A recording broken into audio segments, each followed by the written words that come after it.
Rajah Caruth 1 lap away. He was driving the truck that Kyle Busch was supposed to drive tonight before the world lost him, and he was about to deliver something that would have meant everything to the people who loved KB most. And Layne Riggs came from nowhere. Last lap, last turn, full contact. And just like that, one of the most emotionally loaded moments in recent Truck Series history turned into a war on wheels. What happened in Nashville last night was not just a race finish, it was a statement. Layne Riggs took the checkered flag in the Allegiance 200 at Nashville Superspeedway, his 8th career Truck Series victory and his 2nd in back-to-back weeks. He led 99 of 150 laps. Riggs dominated the first 2 stages from the pole position.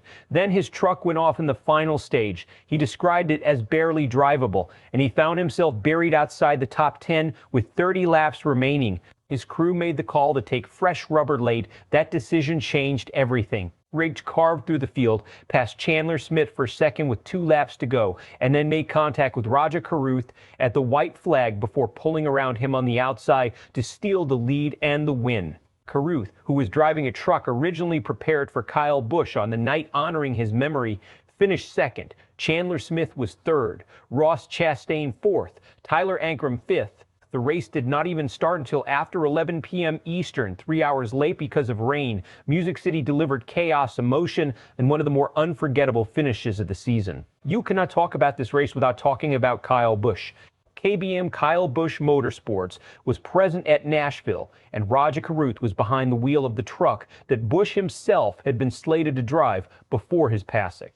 That is not a minor footnote. That is the entire emotional spine of this story. Caruth showed up wearing a number 8 hat in honor of KB. He talked post-game about how badly he wanted to deliver that result for the Busch family and for everyone in the KBM organization still processing the loss. He was running the race of his life in a truck that was working, and he had the lead with nowhere for Riggs to go. And then Riggs made his move, the same way Riggs always makes his move. Aggressive, calculated, and with no regard for sentiment. After winning at Charlotte last week, he bowed in honor of Kyle Busch following that victory. He did it again in victory lane at Nashville. He clearly respects the legacy. But on the track, he showed no mercy. For Riggs, this is also a momentum story. 2 wins in 2 weeks coming out of Charlotte and Nashville puts him firmly inside the championship conversation.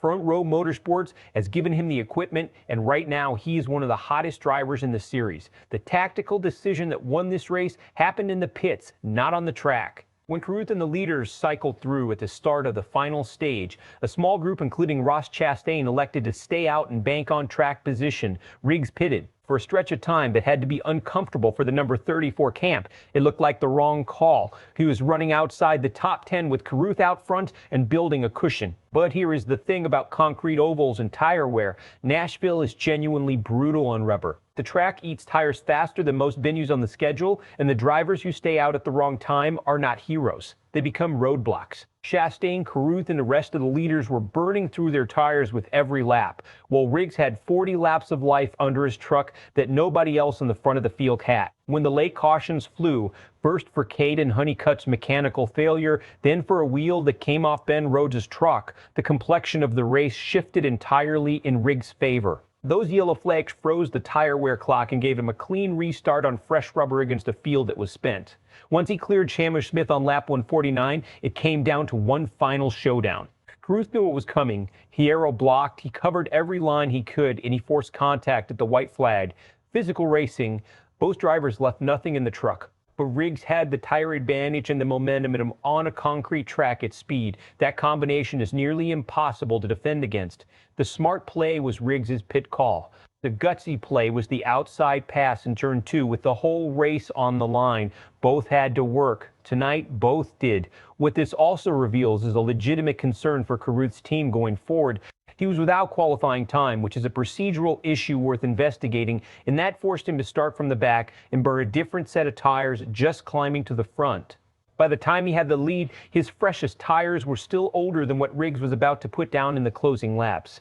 That is a structural disadvantage that had nothing to do with driving ability and everything to do with preparation and circumstances. And in a close championship fight, those details are the difference between winning and finishing second in heartbreaking fashion. The reaction to this finish is going to be split right down the middle, and that is exactly what makes it compelling television. Riggs fans and Front Row Motorsports supporters are seeing a driver who is absolutely locked in right now. Back-to-back victories, physical late race passes, championship caliber decision-making in the pits. This is a driver operating at the peak of his confidence, and there is no evidence it is slowing down anytime soon. But for a massive portion of the NASCAR audience, the overriding emotion tonight is heartbreak on behalf of Rajah Caruth. He was in that truck for a reason that went beyond race results. He drove with purpose, held the lead against formidable pressure, and came agonizingly close to delivering a moment that would have resonated well beyond the sport. Second place in that context does not feel like a strong result. It feels like a gut punch. The contact at the white flag will also draw scrutiny. Was it a racing move, or did Riggs push the line? In the modern truck series, that is a gray area that gets debated endlessly. Both drivers will say they were racing hard. NASCAR will likely say nothing at all. The fans will argue about it for days. Full dens or Rajah. Riggs carries this momentum into Michigan next week and becomes the undeniable championship favorite by midsummer. 3 wins in 3 weeks would be one of the most dominant stretches in recent Truck Series history and would force every serious title contender to recalibrate their entire strategy around him. Meanwhile, Caruth and KBM used the Nashville near miss as fuel, iron out the qualifying and preparation issues, and come back stronger, setting up a genuine championship duel between two of the most compelling storylines in the sport. The emotional weight of the KBM tribute night and the heartbreak of this loss lingers inside Caruth's program and becomes a distraction rather than motivation. The organizational grief around losing Kyle Busch continues to affect preparation details, qualifying miscues, late pit strategy calls, and what should be a championship contending team starts quietly slipping in the standings. Meanwhile, Riggs peaks early in the second half of his season reveals that the recent wins were built on circumstance as much as execution.